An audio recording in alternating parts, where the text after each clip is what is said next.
Dear Chair, we also want to congratulate you with your election and wish you success with the leadership of this committee.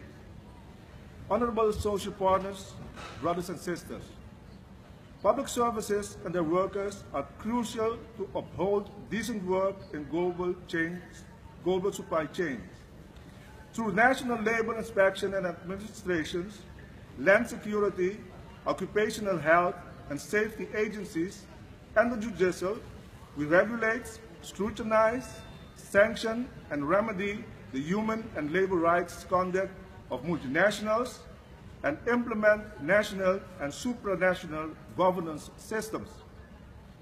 Public services also enter the realm of the global supply chains through the transnational delivery of services traditionally deemed under public control, such as utilities, health and education, primarily via cross-border movement of people. Violations of human and labor rights and poor working conditions in global service-based supply chains are daily occurrence, and just like in manufacturing. It is our view that the current decent work record of global supply chains and multinationals is far from positive. We call on this distinguished assembly and on the ILO to note and to include in the following key points in this discussion and to take swift actions on them. First, public institutions and their workers continue to be crucial in the effective governance and regulations of global supply chains.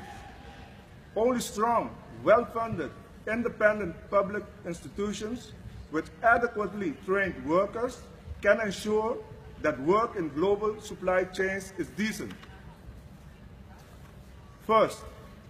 Second, the payment of fair share of taxes is an integral part of the social responsibility of business and of multinationals, and a prerequisite for decent work and human rights in global supply chains.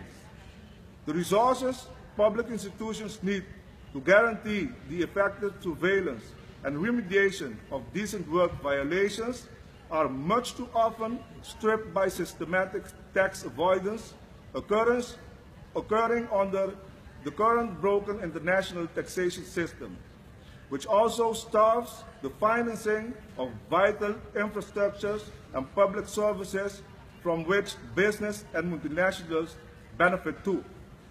This is why the ILO must actively support the demand of the United Nations takes on a global reform of the tax system.